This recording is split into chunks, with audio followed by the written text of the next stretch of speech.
প্রিয় শ্রোতাগণ, আজকে আমরা চিলেকোঠা চ্যানেলের পক্ষ থেকে আপনাদের কাছে পরিবেশন করতে চলেছি হরিনারায়ণ চট্টোপাধ্যায়ের লেখা বিনোদ ডাক্তার। আজকের এই গল্পটি যদি আপনাদের ভালো লাগে তাহলে অবশ্যই একটি লাইক দেবেন ও চ্যানেলটিকে সাবস্ক্রাইব করে রাখবেন আরও এরকম গল্প শোনার জন্য। চলুন বন্ধুরা, গল্পটি শুরু করা যাক।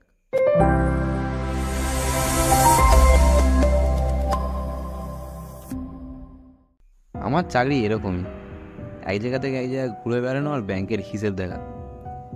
কোথাও 3-4 দিনেও কাজ হয়ে যায়, আবার কোথাও 20 দিনও লেগে যায়। এটা নির্ভর করে ব্যাংকের হিসেবে চোট কেমন পাকিয়েছে তার উপরে। আগে ব্যাংকের শাখা কেবল বড় বড় শহরেই থাকতো, কিন্তু এখন চাষিদের সুবিধার জন্য আধা শহর গ্রামেও শাখা হচ্ছে। আমাকে বেশিরভাগ সময় এই আধা শহরেই যেতে হতো। এই ধরনের কাজে একবার বিরামপুরে যেতে হয়েছিল। সকালে অফিসে গিয়ে শুনলাম বেলা 3টের গাড়িতে রওনা দিতে হবে। আমার এক পোস্ত বিছানা বাঁধাই থাকতো। সুটকেস গুছিয়ে নিয়ে ট্রেনে চলে বসলাম।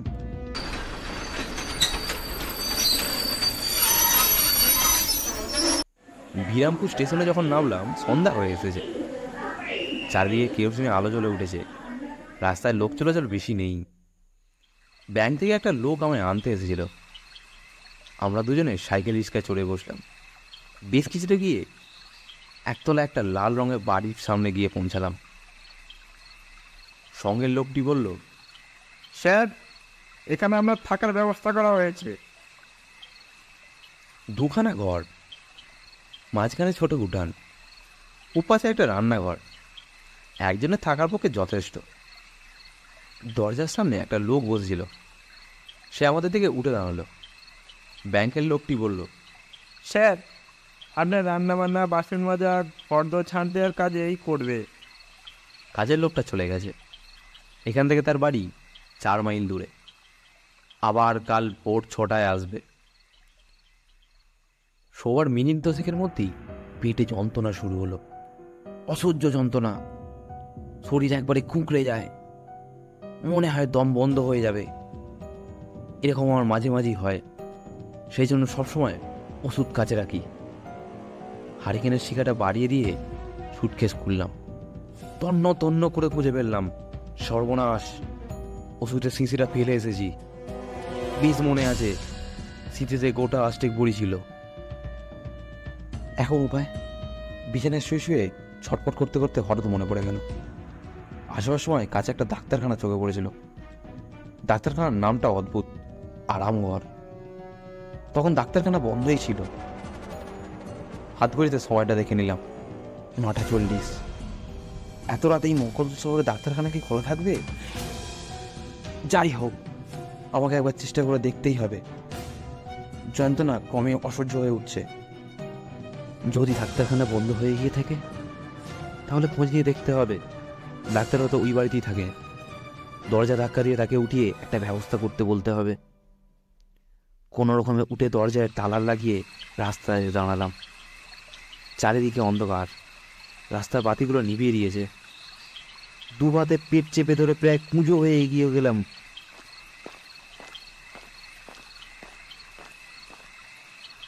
বরাত ভালো, আরামঘর খোলা, টিমটিমে আলো দেখা যাচ্ছে। ঢুকতেই দেখা হয়ে গেল।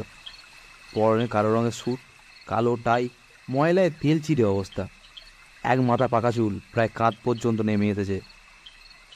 তোবড়ানো মুখ, দুটো চোখ রক্তের মতো লাল।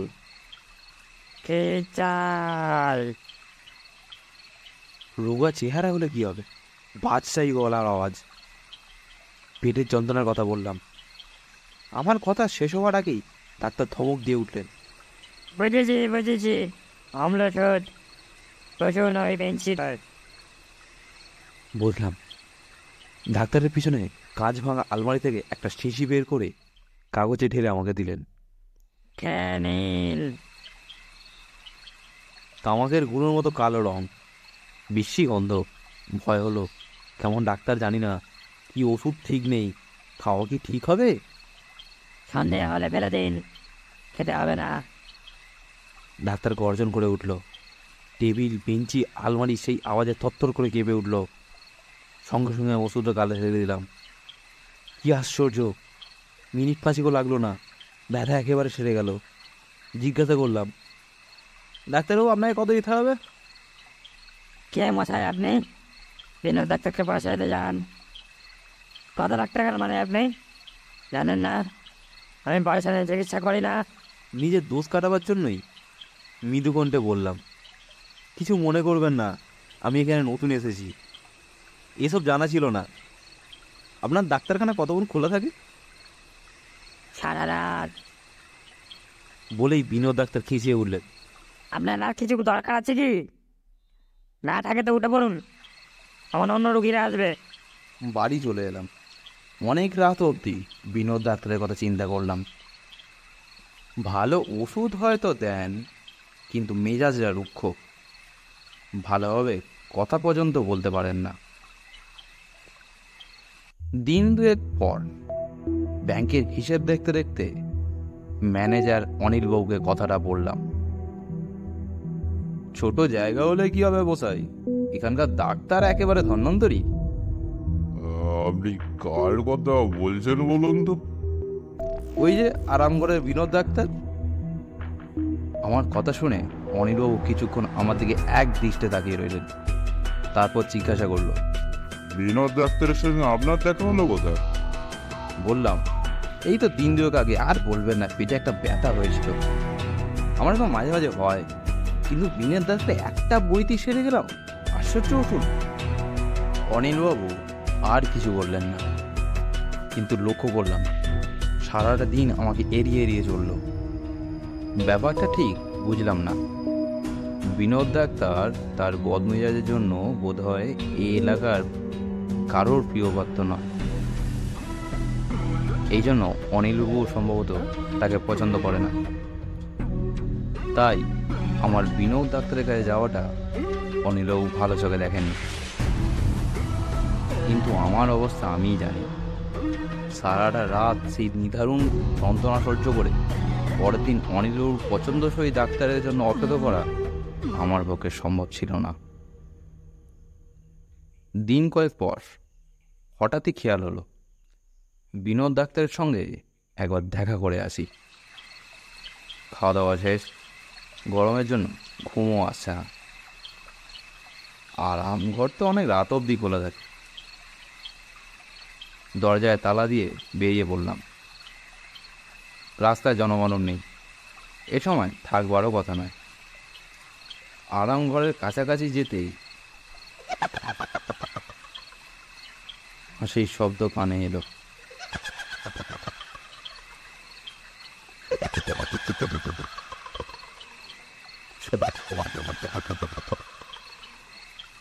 অনেক লোকের মিলিত কণ্ঠের হাসি, খুব উচ্চ রোলে। তাহলে কি এই সময় বিনোদ ডাক্তারের বন্ধুরা আড্ডা জমায়? আড্ডা দেওয়ার অদ্ভুত সময় তো।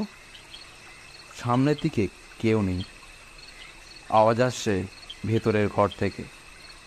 ঘর ঠিক বলা যায় না, আলমারি দিয়ে একটা ঘরকে আলাদা করা। কৌতূহল হলো, দুটো আলমারির ফাঁক দিয়ে ভেতরে উঁকি দিলাম। পিঠের সেই তারাবে যেন বরফের স্রোত নেমে গেল। পা দুটো কেঁপে উঠল থরথর করে। টেবিলের উপর একটা কঙ্কাল শুয়ে বিনোদ ডাক্তার থেটোস্কোপ দিয়ে তার বুক পরীক্ষা করতে করতে বলছে, নাক ডালে বেরিয়েও না, তোমার বুকের হাড় খুবই দুর্বল, কোনদিন মট করে ভেঙে যাবে। প্লাস্টার করে শুয়ে রাখবো, তখন মজা টের পাবে। বিনোদ ডাক্তারের কথা শুনে কঙ্কালটা সে কি হাসি। উপরের দিকে চেয়ে দেখি একটা কঙ্কাল শূন্যে দোল খাচ্ছে। বিনোদ ডাক্তার তার দিকে দেখে গম্ভীর গলায় বলল, রোজ এরকম ব্যায়াম করবি, তবে দেহ মজবুত হবে। হঠাৎ হাদির শব্দে চোখ ফিরিয়ে দেখলাম কোণের দিকে বেঞ্চির ওপর বসে আর একটা কঙ্কাল শিশি থেকে বড়ি নিয়ে অনবরত মুখে ফেলছে আর হাসছে। অদ্ভুত হাসি, ঠিক দুটো হাড়ে ঠুকাঠুকি করলে যেমন শব্দ হয় তেমনি।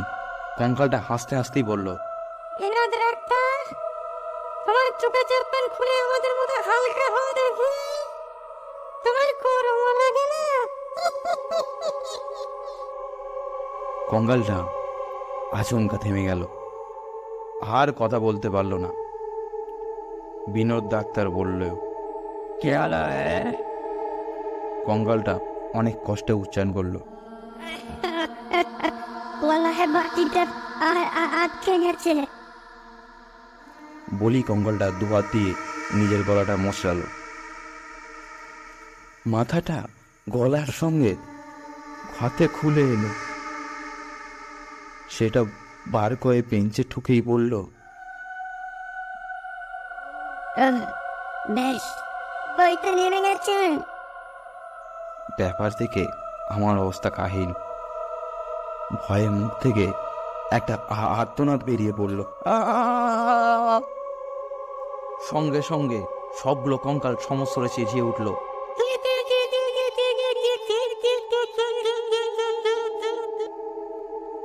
আমি আর তিলমাত্র দেরি না করে ছুটতে শুরু করলাম, প্রাণপণ শক্তিতে, কোনো দিকে না চেয়ে। পিছন অনেকগুলো হাড়ের খটখট শব্দ ক্রমেই কাছে আসছে। তাড়াতাড়ি তালা খুলে ঘরে ঢুকে দরজা বন্ধ করে দিলাম।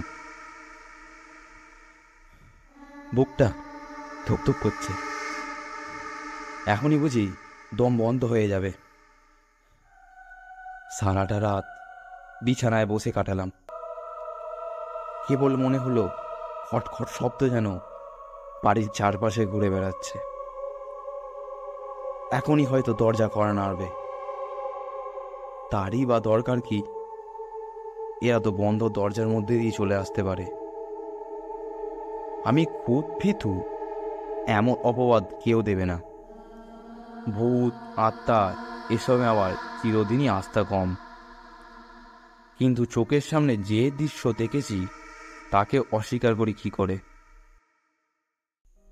কাজের লোকটির নাম যোগেন। যখন দুপুরে যোগেন ভাতের থালা রাখছিল তখন তাকে প্রশ্ন করলাম, আচ্ছা যোগেন, তুমি কতদিন এখানে আছো? কোথায় বাবু? এই বিরামপুরে। মাথা চুলকে যোগেন বলল, তা ধরুন 20-22 বছর হবে বাবু। কেন বলুন তো? তুমি বিনোদ ডাক্তারকে চেনো? বিনোদ ডাক্তারের নামটা কানে যেতেই যোগেনের মুখের চেহারা ফ্যাকাশে হয়ে গেল, চোখের দৃষ্টিতে ভয়ের ছাপ। চিনতাম বাবু, উনি এলাকার নাম করা ডাক্তার ছিলেন। ওর ওষুধ যেন কথা বলতো। ছিলেন বলছো কেন? এখন নেই? না বাবু, বছর 5 হলো মারা গেছে। সে কি? হ্যাঁ বাবু, 4 বন্ধু মিলে পাশা খেলছিল। হঠাৎ ঝড় উঠেছিল, যেমন হাওয়ার জোর তেমনি বৃষ্টির দাপট। কত বাড়ির চাল উড়িয়ে দিয়েছিল, কত গাছ যে উবড়ে পড়েছিল তার ঠিক ঠিকানা নেই। আরাম ঘরের পাশে একটা বিরাট বটগাছ ছিল। সেই বটগাছ শিকড় সূত্রে উপড়ে পড়েছিল আরাম ঘরের ছাদের উপরে। ব্যাস, বিনোদ ডাক্তার আর তার 3 বন্ধু খতম। কেউ একটু চাচাবার অবকাশ পায়নি। শিকড়ের মধ্যে এমনভাবে 4 বন্ধুর দেহ চাপা পড়ে গিয়েছিল যে পরের দিন তাদের দেহ কেটে বার করতে হয়েছিল। বাধা দিয়ে বললাম, কিন্তু আমি তো দেখেছি বিনোদ ডাক্তারকে। অনেকেই দেখে বাবু, রাজবিড়িতে আরাম করে পাশ দিয়ে যাদের যেতে হয় তারাই দেখেছে বিনোদ ডাক্তারের বন্ধুরা শুধু ওষুধ দিচ্ছে কিংবা 4-5 জন মিলে পাশা খেলছে। তাছাড়া দিনের বেলা তো দেখা যায় আরামঘরের সামনে বেল গাছটা, ঝড় নেই বাতাস নেই, ডালপালা শুধু খুব দুলছে। ওই কাছেই ওদের বাস কি না? কথা শেষ করে যোগেন দুটো হাত কপালে ঠেকালো। হরি হরি হরি হরি হরি হরি হরি হরে কৃষ্ণ হরে কৃষ্ণ হরে কৃষ্ণ। চুপ করে শুনে গেলাম। অন্য সময় হলে যোগেনের একটা কথাও বিশ্বাস করতাম না। নিজের চোখেই তো দেখেছি সব। সেদিন বিকাল হতে সূর্যের আলো থাকতে থাকতে বের হয়ে পড়লাম। উদ্দেশ্য দিনের আলোয় ভালো করে আরামঘরটা দেখব, যদি সম্ভব হয় বিনোদ ডাক্তারকেও দেখব। ওইখানেই তো ডাক্তারের আস্তানা। আরামঘরের সামনে গিয়ে থমকে দাঁড়িয়ে পড়লাম। আরাম ঘরে দরজাই দেখা গেল না। তার সামনে আগাছার জঙ্গল, আকন্দ আর ফণিমনসার ঝোপে বোঝাই। বুঝতেই পারা যাচ্ছে বহুদিন এ দরজা খোলা হয়নি, খোলা সম্ভবও নয়। একটু এগিয়ে যেতে তক্ষক ডেকে উঠল।